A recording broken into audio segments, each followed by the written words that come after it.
Section 118. Prohibited importation and exportation.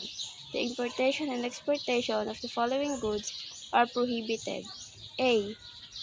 Written or printed goods in any form containing any matter advocating or inciting treason, rebellion, insurrection, sedition against the government of the Philippines, or forcible resistance in any law of the Philippines, or written or printed goods containing any threat to take the life of or inflict bodily harm upon the person in the Philippines.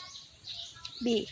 Goods, instruments, drugs, and substances designed, intended, or adapted for producing a lawful abortion, or any printed matter which advertises, describes, or gives indirect or direct information by how or by whom unlawful abortion is committed.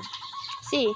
Written or printed goods, negatives, cinematographic films, photographs, engravings, lithographs, objects, paintings, drawings, and other representation of an obscene or immoral character. D. Any goods manufactured in whole or in part of gold, silver, or other precious metals or alloys. Any stamp, brand, or mark does not include the actual fineness or quality of the metals or alloys. E. Any adulterated or misbranded food or goods for human consumption, or any adulterated and misbranded drugs in violation of relevant laws and regulations. F. Infringing goods as defined under the Intellectual Code and related laws.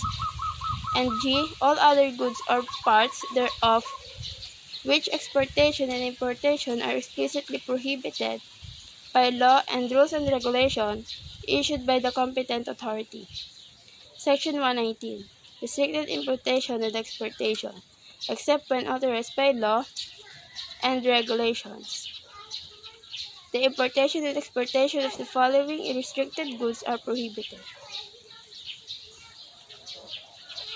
dynamite, gunpowder, ammunitions, and other explosive firearms, and weapons of war or parts thereof.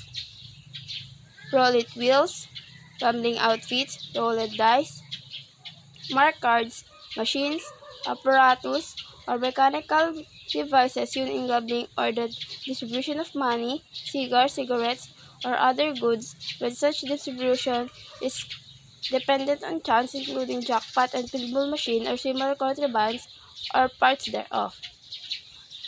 C. Lottery and sweepstakes tickets, and accept advertisements thereof and lift of drawings therein.